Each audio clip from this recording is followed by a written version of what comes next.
kitchen, my rules. And yes, I know I am Zoom on the top and home on the bottom, and the camo does not match the green, so don't get distracted. But I will tell you that as much as I kind of hate Zoom world, well, not kind of, I really am over Zoom world, there is a nice perk. When your kitchen is your break room, it's also a chance for you to get some things going for supper that you couldn't normally do if you were out and about and too busy to be at home to get it started. So what I'm going to start today, because it needs about 2 hours to come out right, is green beans. Now, see, y'all thought this was going to be some big old fancy show, and it's actually not. And what I'm fiddling with while I talk to y'all is Hobie's old-fashioned sugar-cured country ham. They're from Wilkesboro, North Carolina. And if y'all are wondering, if you're not from North Carolina, you're wondering why Wilkesboro sounds familiar, it's because that actor Zach Galifianakis or whatever, how you say his name, but he's from Wilkesboro, and he's been famous in like The Hangover and stuff. And so what I'm doing is cutting up a little bit of country ham, which also you need to have some around your house when New Year's hits, because this is the kind of meat that you want for your New Year's Day meal, because eating ham brings you health. So I really don't know what you vegetarians and vegans do for health if you can't have some ham on New Year's Day, but I'll just wish you all the best. So anyway, we're going to put this into our green beans for a little flavoring. You could use bacon. Full disclosure, if you use bacon, crisp it up first. It's kind of nasty if you just drop it in all wiggly and such. And you could use ham hocks, which I would prefer to have used ham hocks, but I did not have any in the refrigerator today, and I wanted to make green beans for supper, so we're using country ham. I imagine you could use some pepperonis. I had some of those in the fridge from the children making their own pizzas the other evening, but that did not sound as good as country ham, which has the additional perk of putting extra sodium in for you, because you know it's good for your blood pressure. So we're going to get a regular size pot. I'm going to turn my heat on to a medium heat. And we're going to put a tablespoon of butter in. And then what you're going to do, this is very technical stuff to make good green beans. Now, if I were making a mess of green beans, that's a whole bunch. I'm not making a mess. I'm just making about a pound of them. And because I am making this video, not in the summertime when they are fresh, I'm using frozen. I know this tastes way better in June or July when you get fresh green beans.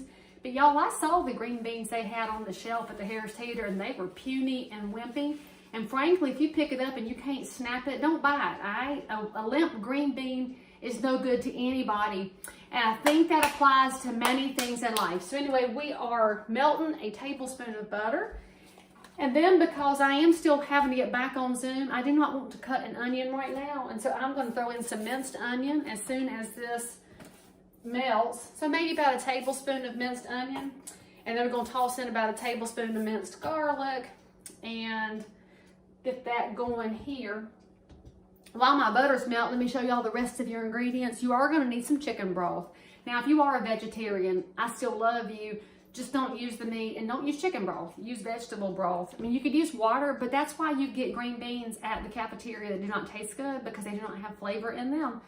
And so then I'm using these picked sweet cut green beans primarily because that was what was on sale at the grocery store when I was there. So this is a side dish that is healthy, it's yummy, it's pretty much comfort food. And I think green beans are comfort food throughout the country. I do not think this is a regional thing.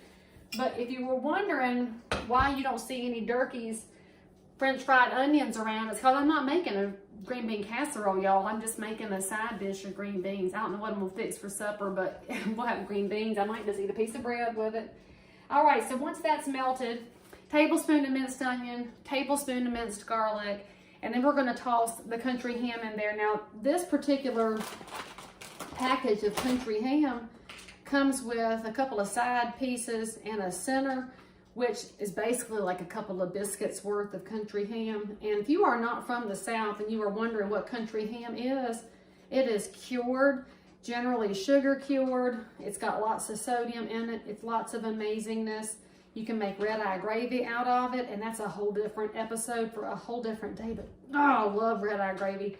And this is something that cooks in about 2 minutes flat. You really just heat it back up in a frying pan.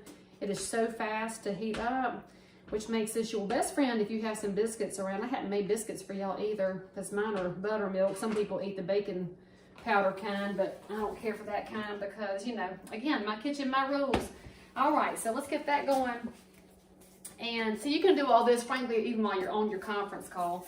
Let's put in a tablespoon of minced onions, which for me is as many as you can see in the melted butter. And some minced garlic, which again, I could be cutting some fresh up. And if you have the time and you don't have to get back to any kind of a Zoom call or don't have clothes you can mess up or not going to see anybody in public where you're going to smell like onions in the middle of the day, and you can go ahead and cut it up. But I don't have that luxury today. All right, so let's toss in our country ham. I basically have 2 pieces of biscuit meat's worth because I'll eat this straight out of the green beans. Now, if you put in things like ham hocks or side meat, you don't have to eat those with your green beans. You can fish them out if you need to. It depends on your desire for cholesterol or the lack thereof. All right, so we're gonna get that warming up in here and get it nice and scenty, because with the minced dried stuff, you're just looking for the aroma to hit. All right. Now again, your country ham only needs like 2 minutes to cook because it'll be done. Y'all hear it? See, it's a good sound, and then it's going to smell good all afternoon while I'm over here working. And now, once that gets, you'll see the edges will curl. All right. And we'll get that there. Now we're going to add some chicken broth. Now I would add about 2 cups of chicken broth or thereabouts. You can also use some water. You can cut it if you want to. But this is truly the secret to really good green beans, is cooking them in chicken. I mean, that just is what it is. So we're gonna get that up to a boil, and after that's boiling, we will add the ingredient you didn't know was gonna be in here, makes it so good. You ready?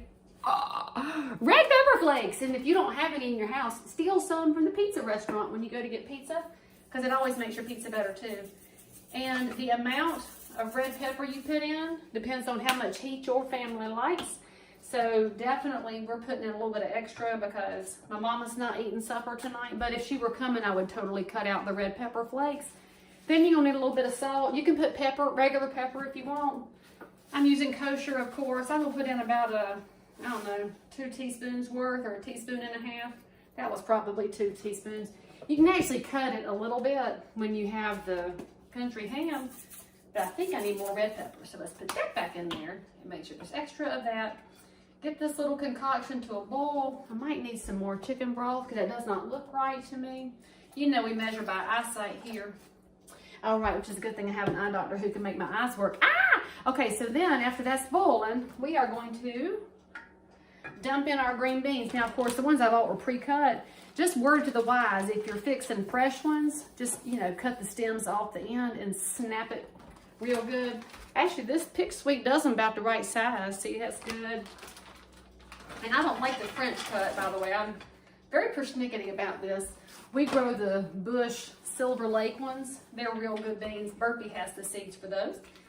So now just kind of stir it in and get it where the beans are covered up. My beans are not covered, which means I need more.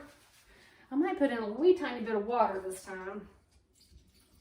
And then I'm gonna put in one more splash of chicken broth. So basically you want your liquid to be at the top of the beans. Now, I had a lady tell me I needed to show y'all more of what I'm doing, but she didn't realize I don't have a camera crew. So let me walk you over here and you can see real good. All right, there you go. Isn't that fancy? So that's liquid at the top of your beans. And here's my little ingredient collection right here. Ooh, oh, the old granddad doesn't go in the green beans. Let's move that out the way. And we're not day drinking making green beans, although you should tune back in for an ingredient and a recipe that I'll make that does involve day drinking, because that's your favorite one. So once we get this to a boil, it's just about there. I'm going to turn it down to simmer. I'm going to let it sit for about 1.5 hours. And don't mess with it. Don't lift the lid off. Just let it sit and burble.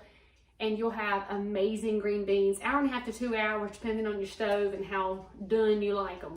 Y'all check back in. We'll see you next time.